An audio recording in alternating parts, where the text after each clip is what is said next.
ಎಲ್ಲ ಪಾಲಕರಿಗೆ ಮತ್ತು ವಿದ್ಯಾರ್ಥಿಗಳಿಗೆ ನಮಸ್ಕಾರ. ಆಳ್ವಾಸ್ ಪರೀಕ್ಷೆ ಏನಿದೆ ಮಾರ್ಚ್ 3ನೇ ತಾರೀಕು, ಅದರ ಒಂದು ಹಾಲ್ ಟಿಕೆಟ್ ಅನ್ನ ನೀವು ಇವಾಗ ಡೌನ್ಲೋಡ್ ಮಾಡ್ಕೊಳ್ಬಹುದು. ಅದನ್ನ ಹೇಗೆ ಡೌನ್ಲೋಡ್ ಮಾಡಬೇಕು ಮತ್ತು ಅದರಲ್ಲಿ ಏನೇನು ಇನ್ಸ್ಟ್ರಕ್ಷನ್ಸ್ ಇದೆ, ಪರೀಕ್ಷೆಗೆ ಏನೆಲ್ಲ ತೆಗೆದುಕೊಂಡು ಹೋಗಬೇಕು, ಅದ್ರ ಬಗ್ಗೆ ನಾನು ಮಾಹಿತಿಯನ್ನ ಕೊಡ್ತೀನಿ ಈ ವಿಡಿಯೋದಲ್ಲಿ. ಇಲ್ಲಿ alvaschools.com ಅಂತ ಹೋದ್ರೆ ಇಲ್ಲಿ ಒಂದು ನೋಟಿಫಿಕೇಶನ್ ಅಂತ ಇರುತ್ತೆ, ಅದರ ಮೇಲೆ ಕ್ಲಿಕ್ ಮಾಡಿ. ಆಮೇಲೆ ಕನ್ನಡ ಮಾಧ್ಯಮ ಶಾಲೆಗೆ ಒಂದು ಪ್ರವೇಶದ ಅರ್ಜಿ ಬಗ್ಗೆ ಇರುತ್ತೆ, ಈ ಲಿಂಕ್ ಮೇಲೆ ಕ್ಲಿಕ್ ಮಾಡಿ. ಮಾಡಿದಾದ್ಮೇಲೆ ಇಲ್ಲೊಂದು ಲಿಂಕ್ ಇರುತ್ತೆ scholarship.alvas.org ಅಂತ, ಅದರ ಮೇಲೆ ಕ್ಲಿಕ್ ಮಾಡಿದರೆ ಇಲ್ಲಿ ನಿಮಗೆ ಒಂದು ಲಿಂಕ್ ಬರುತ್ತೆ, login to download hall ticket ಅಂತ.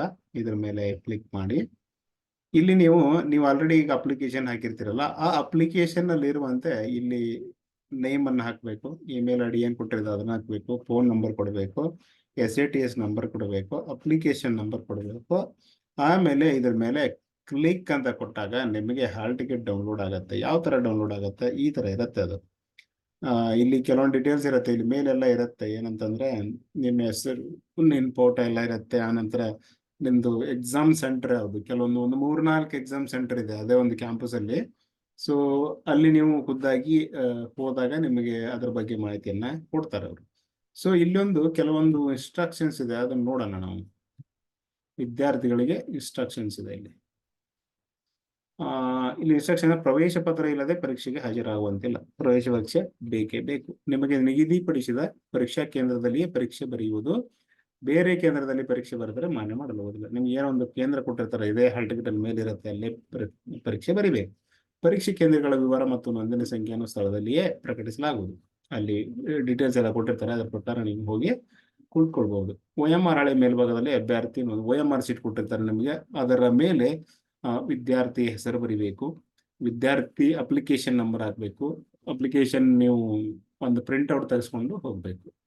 ಅಭ್ಯರ್ಥಿ ನೋಂದಣಿ ಸಂಖ್ಯೆ, ನಂತರ ಹೆಸರು ಹಾಕಬೇಕು, ವಿಳಾಸ ಹಾಕಬೇಕು. ಕಂಪ್ಲೀಟ್ ವಿಳಾಸ ನೆನಪಿಟ್ಟುಕೊಂಡು ಹೋಗಿ, ನಿಮ್ಮ ಒಂದು ಕಂಪ್ಲೀಟ್ ವಿಳಾಸವನ್ನ ನೆನಪಿಟ್ಟುಕೊಂಡು ಹೋಗಿ. ಫಾರ್ ಎಕ್ಸಾಂಪಲ್ ನಿಮ್ಮ ಊರು ಯಾವುದು, ಆ ಊರಲ್ಲಿ ಮತ್ತು ಯಾವ್ದಾದ್ರು ಸ್ಪೆಸಿಫಿಕ್ ಆಗಿ ಓಣಿ ಏನೋ ಆ ತರ ಒಂದು ಇರುತ್ತೆ. ಆನಂತರ ತಾಲೂಕು ಯಾವುದು, ಜಿಲ್ಲಾ ಯಾವುದು, ಆನಂತರ ನೋಡಿ ವಿಳಾಸ, ತಂದೆ ಹೆಸರು ಬರಿಬೇಕಾಗತ್ತೆ, ಮತ್ತು ಒಂದು ಫೋನ್ ನಂಬರ್ ಕೂಡ ನಿಮ್ದು ನೆನಪಿರಬೇಕು. ನಿಮ್ಮ ತಂದೆ ಒಂದು ಫೋನ್ ನಂಬರ್ ನೀವು ಅಪ್ಲಿಕೇಶನ್ ಅಲ್ಲಿ ಇರ್ತದೋ ಅದನ್ನ ಹಾಕ್ಬೇಕು. ಆನಂತರ ಸಂಖ್ಯೆ ವಿಧಾನವಾಗಿ ಎಚ್ಚರಿಕೆ ಹಗುರವಾಗಿ ಏನು ಮಿಸ್ಟೇಕ್ ಮಾಡದೆ ಬರಿಬೇಕು. ಪ್ರಶ್ನೆ ಪತ್ರಿಕೆಯಲ್ಲಿರುವ ಉತ್ತರದ 4 ಆಯ್ಕೆಗಳ ಅಡ್ರೆಸ್ ಕಂಪ್ಲೀಟ್ ಆಗಿ ನೆನಪಿಟ್ಕೊಂಡು ಹೋಗಿ. ನಿಮ್ಮ ಮೊಬೈಲ್ ನಂಬರ್ ಕೂಡ ಇರುತ್ತೆ, ಎಲ್ಲಿರುತ್ತೆ ಅಂದ್ರೆ ನೀವು ಅಪ್ಲಿಕೇಶನ್ ಹಾಕಿರ್ತೀರಲ್ಲ ಅದೊಂದು ಕಾಪಿ ತಗೊಂಡು ಹೋಗಿ, ಅದರಲ್ಲಿ ಇರುತ್ತೆ. ಆನಂತರ ಹಾಲ್ ಟಿಕೆಟ್ ಅಲ್ಲಿ ಕೂಡ ಇರುತ್ತೆ. ಪ್ರಶ್ನೆ ಪತ್ರಿಕೆಯಲ್ಲಿರುವ ಉತ್ತರದ 4 ಆಯ್ಕೆಗಳು ಸರಿ ಹೊಂದುವಂತೆ ಪ್ರತಿ ಪ್ರಶ್ನೆ ಸಂಖ್ಯೆ ಅವರಿಗೆ 4 ವೃತ್ತಗಳನ್ನು ನೀಡಲಾಗಿರುತ್ತದೆ. ಅಭ್ಯರ್ಥಿಗಳು ಅವುಗಳಲ್ಲಿ ಉತ್ತರಕ್ಕೆ ಸರಿ ಹೊಂದುವಂತ ಒಂದೇ ವೃತ್ತವನ್ನು ಕೇವಲ ನೀಲಿ ಮತ್ತು ಕಪ್ಪು ಬಾಲ್ ಪಾಯಿಂಟ್ ಪೇನಿನಿಂದ ಮಾತ್ರವೇ ಶೇಡ್ ಮಾಡುವುದು. ಅಂದ್ರೆ ನೀವು ಆಲ್ರೆಡಿ ಎಲ್ಲರೂ ಈಗ ನವೋದಯ ಬರ್ದಿರ್ತೀರಾ, ಸೈನಿಕ್ ಬರ್ದಿರ್ತೀರಾ, ಎಲ್ಲ ಮಾಹಿತಿ ಇರುತ್ತೆ. ಲೈಕ್ ಯಾವ ತರ OMR ಯಾವ ತರ ಇರುತ್ತೆ, ಯಾವ ತರ ಮಾರ್ಕ್ ಮಾಡಬೇಕು ಅಂತ, ಅದ್ರ ಬಗ್ಗೆ ಏನು ಹೆಚ್ಚಿನ ಇದು ಬೇಕಾಗಿಲ್ಲ. ಮೌಲ್ಯಮಾಪನ ಮತ್ತು ಅಂಕ ನೀಡುವ ಪದ್ಧತಿಯನ್ನು ಸಂಪೂರ್ಣವಾಗಿ ದೋಷರಹಿತವಾಗಿರುವುದರಿಂದ OMR ಉತ್ತರ ಹಾಳೆಗಳ ಮರು ಎಣಿಕೆ ಮರು ಮೌಲ್ಯಮಾಪನಕ್ಕೆ ಸಂಬಂಧಿಸಿದ ಮನವಿಗಳನ್ನು ಸ್ವೀಕರಿಸುವುದಿಲ್ಲ. ಸೊ ಏನಪ್ಪಾ ಅಂತಂದ್ರೆ, ನೀವೇನಾದ್ರೂ ಕೆಲವೊಬ್ಬರಿಗೆ ಕ್ವಶನ್ಸ್ ಇರುತ್ತೆ, ಲೈಕ್ ನನಗೆ ಹೆಚ್ಚು ಬರಬೇಕಿತ್ತು, ಕಡಿಮೆ ಬಂದಿದೆ, ನಂದು ರಿವ್ಯಾಲ್ಯೂಯೇಷನ್ ಮಾಡಿ ಪುನಃ ಚೆಕ್ ಮಾಡಿ ಅಂತಂದ್ರೆ ಅದಕ್ಕೆ ಅವಕಾಶ ಇರೋದಿಲ್ಲ. ಯಾಕಂದ್ರೆ ಹಾಕುವಾಗ ಸ್ವಲ್ಪ ತಪ್ಪುಗಳನ್ನು ಮಾಡಿದ್ರು ಕೂಡ ಅದು ತಪ್ಪಾಗಿ ಹಿಡಿಯತ್ತೆ. ಸೊ ಪರೀಕ್ಷಾ ಕೇಂದ್ರದೊಳಗೆ ಯಾವುದೇ ಫೋಟೋ, ಆಧಾರ್ ಕಾರ್ಡ್, ಇನ್ನಿತರ ದಾಖಲೆಗಳ ಅಗತ್ಯ ಇರುವುದಿಲ್ಲ. ಫೋಟೋ ಆಗಲಿ ಆಧಾರ್ ಕಾರ್ಡ್ ಆಗಲಿ ತರುವಂತಿಲ್ಲ. ವಿದ್ಯಾರ್ಥಿಗಳ ಆಯ್ಕೆಯನ್ನು ದಿನಾಂಕ, ಇದು ರಿಸಲ್ಟ್ ಯಾವ ಬರುತ್ತೆ ಫಸ್ಟ್ ರೌಂಡ್ ಅಂತಂದ್ರೆ 20ನೇ ತಾರೀಕು 3ನೇ ತಿಂಗಳ. ಎಕ್ಸಾಮ್ ನಡೆದ ನಂತರ 17ನೇ ದಿನಕ್ಕೆ ನಿಮ್ಮ ಒಂದು ಪರೀಕ್ಷೆಯ ಫಲಿತಾಂಶ ಬರುತ್ತೆ. ಇದೇ ವೆಬ್ಸೈಟ್ ಅಲ್ಲಿ ಕೂಡ ನೀವು ಚೆಕ್ ಮಾಡಬಹುದು ನಿಮ್ದು ಆಯ್ಕೆ ಆಗಿದೆಯೇ ಇಲ್ವಾ ಅಂತ. 2ನೇ ಹಂತಕ್ಕೆ ಆಯ್ಕೆ ಪ್ರಕ್ರಿಯೆಯಾದ ವಿದ್ಯಾರ್ಥಿಗಳ ವಿವರಗಳನ್ನು ತಿಳಿಸಲಾಗುವುದು. ಅಂದ್ರೆ ನಿಮಗೆ ಯಾರು ಸೆಕೆಂಡ್ ರೌಂಡಿಗೆ ಆಗಿರ್ತಾರೆ ಅವರ ಹೆಸರುಗಳನ್ನು ಮಾತ್ರ ಇಲ್ಲಿ ಕೊಡ್ತಾರೆ, ಇನ್ನು ಉಳಿದ ವಿದ್ಯಾರ್ಥಿಗಳ ಹೆಸರುಗಳನ್ನ ಇಲ್ಲಿ ಕೊಡಲಾಗುವುದಿಲ್ಲ. ದೂರವಾಣಿ ಮೂಲಕ ಫಲಿತಾಂಶಗಳನ್ನು ಯಾವುದೇ ಕಾರಣಕ್ಕೂ ತಿಳಿಸಬಹುದು. ನೀವೇನಾದ್ರೂ ಇನ್ ಕೇಸ್ ಯಾರಾದ್ರೂ ಕರೆ ಮಾಡಿ ನಮ್ಮ ಮಗುವಿಗೆ ಎಷ್ಟು ಅಂಕ ಬಂದಿದೆ ಅದು ಇದು ಅಂತ ಅವರು ಡೀಟೇಲ್ಸ್ ಎಲ್ಲ ಕೊಡಲ್ಲ. ನಿಮ್ಮ ಮಗುವಿಗೆ ಎಷ್ಟು ಅಂಕ ಬಂದಿದೆ ಅಂತ ಹೇಳಲ್ಲ. ಏನ್ ಹೇಳ್ತಾರೆ ಅಂದ್ರೆ ನಿಮ್ಮ ಮಗು ನೆಕ್ಸ್ಟ್ ರೌಂಡಿಗೆ ಆಯ್ಕೆ ಆಗಿದೆಯಾ ಇಲ್ವಾ ಅಷ್ಟೇ ಹೇಳ್ತಾರೆ. ಅಭ್ಯರ್ಥಿಗಳು ಪರೀಕ್ಷಾ ಪ್ರವೇಶ ಪತ್ರ, ನೋಂದಣಿ ಸಂಖ್ಯೆಯನ್ನು ಪರೀಕ್ಷಾ ಫಲಿತಾಂಶ ಪ್ರಕಟವರೆಗೂ ಜೋಪಾನವಾಗಿ ಇಟ್ಟುಕೊಳ್ಳಬೇಕು. ನಿಮ್ಮ ಹಾಲ್ ಟಿಕೆಟ್ ಇದೆಯಲ್ಲ, ಪ್ರವೇಶ ಪತ್ರ, ಅದನ್ನ ಮತ್ತು ಪ್ರಿಂಟ್ಔಟ್ ಇದೆಯಲ್ಲ, ಅದನ್ನ ನೀವು ಫಲಿತಾಂಶವರೆಗೆ ಕೂಡ ಇಟ್ಕೊಳ್ಬೇಕಾಗತ್ತೆ. ಫಸ್ಟ್ ರೌಂಡ್ ಫಲಿತಾಂಶ ಮುಗಿಯುವವರೆಗೆ ಇಟ್ಕೋಬೇಕು.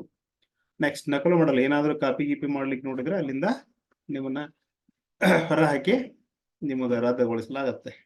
ಪ್ರವೇಶ ಪರೀಕ್ಷೆ ಆಯ್ಕೆ ಹಿನ್ನೆಲೆಯಲ್ಲಿ ಯಾವುದೇ ವಿಧದ ವ್ಯಕ್ತಿ ಅಥವಾ ಪತ್ರ ಮುಖೆ ಅಂದ್ರೆ ಏನಾದರೂ ಇನ್ಫ್ಲೂಯೆನ್ಸ್ ಮಾಡೋದಾಗ್ಲಿ, ಈ ತರ ಮಾಡಿದ್ರೆ ಅದನ್ನ ಅವರೆಲ್ಲ ಪರಿಗಣಿಸೋದಿಲ್ಲ. ಪರೀಕ್ಷೆ ಬಗ್ಗೆ ಯಾವುದೇ ದೂರುಗಳಿದ್ದಲ್ಲಿ, ನಿಮ್ಗೆ ಏನಾದರೂ ಪರೀಕ್ಷೆ ಬಗ್ಗೆ ಏನಾದರೂ ದೂರಿದ್ದಲ್ಲಿ ಅಥವಾ ಏನಾದರೂ ಇಂಪ್ರೂವ್ಮೆಂಟ್ ರಿಲೇಟೆಡ್ ಏನಾದರೂ ಕ್ವಶನ್ಸ್ ಇದ್ರೆ ಅದರ ಒಂದು ಲಿಖಿತ ರೂಪದಲ್ಲಿ ಒಂದು ಪೇಪರ್ ಅಲ್ಲಿ ಬರೆದು ನೀವು ಅಲ್ಲಿ ಹೆಡ್ ಮಾಸ್ಟರ್ಗೆ ಕೊಡಬಹುದು.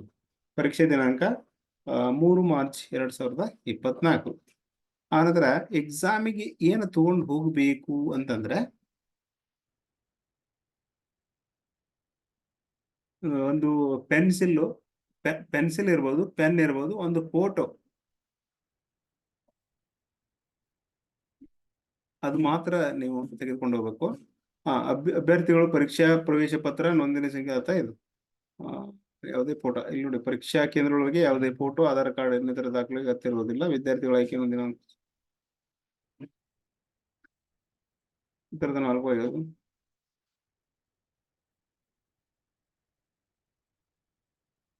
ಪರೀಕ್ಷೆ ಬಗ್ಗೆ ಯಾವುದೇ ದೂರುಗಳಿದ್ದಿಲ್ಲ ಅಂತ ಇದೆ. ಪ್ರವೇಶ ಪರೀಕ್ಷೆ ಆಯ್ಕೆ ಏನಿದೆ, ಯಾವುದೇ ಎಲ್ಲಿದೆ ನೋಡುವ, ಏನು ತರಬೇಕು ಅಂತ ಎಲ್ಲಿದೆ ಅಂತ ನೋಡುವ. ಇರುವಂತಿಲ್ಲ. ಓಕೆ, ಆಯ್ತು. ಪ್ರಶ್ನೆ ಪತ್ರಿಕೆಯಲ್ಲಿ ಉತ್ತರದ 4 ಸರಿ ಒಂದು ಕಪ್ಪು ಬಾಲ್ ಪಾಯಿಂಟ್ ಪೆನ್ ಇಂದ ಸೆಲೆಕ್ಟ್ ಮಾಡಬೇಕು. ಪರೀಕ್ಷಾ ಕೇಂದ್ರದೊಳಗೆ ಒಂದು ಭಾವಚಿತ್ರ ತರಬೇಕು, ಒಂದು ನಿಮ್ದು ಪಾಸ್ಪೋರ್ಟ್ ಸೈಜ್ ಫೋಟೋ ತಗೊಂಡು ಹೋಗ್ಬೇಕು.